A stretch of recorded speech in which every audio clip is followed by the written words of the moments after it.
Now to the immigration debate, and while immigration continues in the United States, there's no denying that immigrant communities in this country are growing. It's a fact. Tonight, Ken Molestina taking us beyond the border to give us a good look at the impact that those communities are having on the economy, especially right here in North Texas.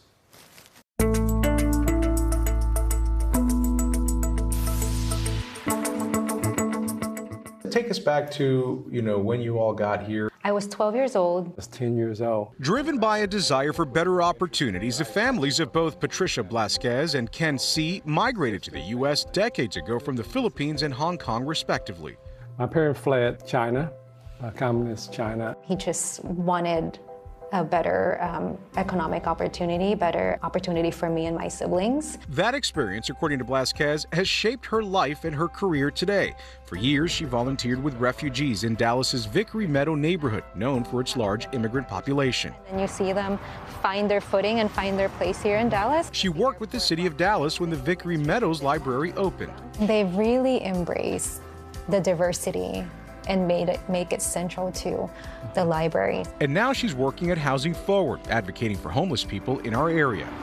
As for C, he founded his own architecture firm in DFW, where he's helped design many of the buildings that stand tall today. Blasquez and C are just two of the 300,000 new Americans living in Dallas and contributing to the city they call home. Though immigrants make up less than a quarter of the city's population, a recent report by the American Immigration Council found they represent nearly 29% of the working-age population.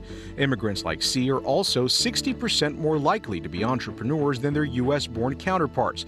And in 2022, immigrant households in Dallas earned more than $10 billion, all contributing $1.6 billion to federal taxes and $900 million to state and local taxes. We have facts that back up that the economic impact is very significant in communities because of migrants. Why do you think sometimes people fail to see that? Sometimes people want immediate economic impact, and I think what you'll find with immigrant families is it's not always immediate. C adds there is also another kind of impact that is oftentimes overlooked. The ability to do the best you can to make a difference. Success is measured, what you can able to give back to me. So, so my success, I don't have to have a fancy house, a fancy car, but if I can make a difference, that's a measure of success. Giving hope, transforming life, reaching the unreached. He takes pride in New Hope Compassion, his nonprofit that delivers resources to children in war-torn countries. These are the care packages that your nonprofit sends. Yeah, we actually hand deliver those. C credits his success to the values his parents instilled in him, always encouraging him to have a strong work ethic and to try to make a difference. So they have sacrificed their entire life so we can have an opportunity. For Blasquez, even as a child, she was also keenly aware of the sacrifices her parents made.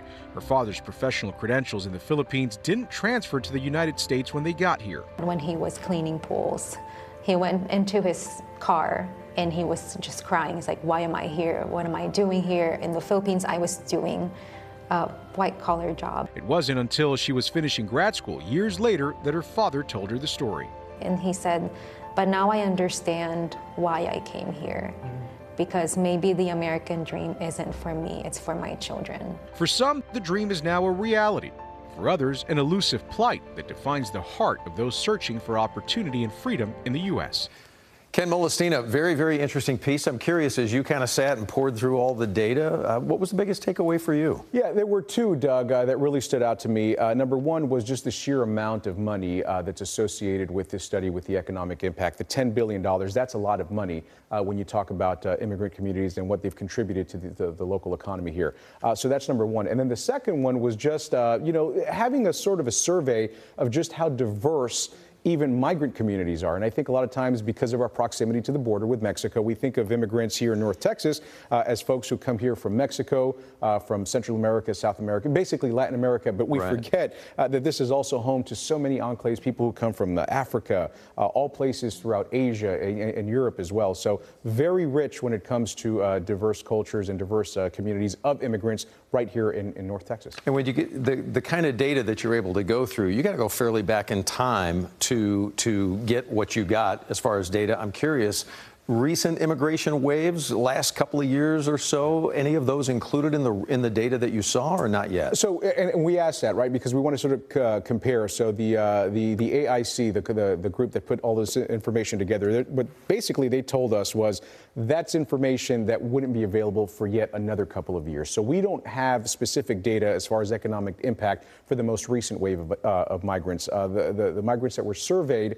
and those communities were folks who've been here 10, 20 plus years, folks who have really had a lot of time here, and you can really gauge the impact when you look at it in those terms. But that is information that they're keeping a very close eye on, and obviously it's information that a lot of people want to know as soon as that's available. Right, obviously. So as time goes on, we'll get the recent years data, exactly, included in as we go forward. So one other curiosity: has all of the information affected Dallas in any way, as far as the image, with so many different immigrant enclaves? You know, and images, you know, we get into a little bit of a different landscape. Obviously, you know, you get into people's opinions, but what is image? Well, Dallas has become sort of a model for when it comes to when we talk about new immigrants to this country. Obviously, we think of Ellis Island, we think of New York, you think of other places that have established strong enclaves. You think of Cubans in Miami. You think of the Chicano movement and Mexicans out in LA and throughout California. So we don't have that kind of history. However, when it comes to new migrants,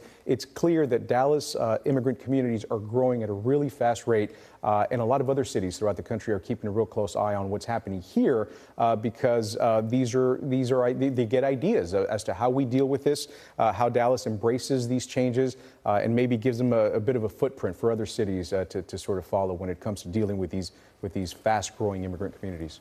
All got a little bit smarter on this subject tonight. Ken, we thank you, man. You got it.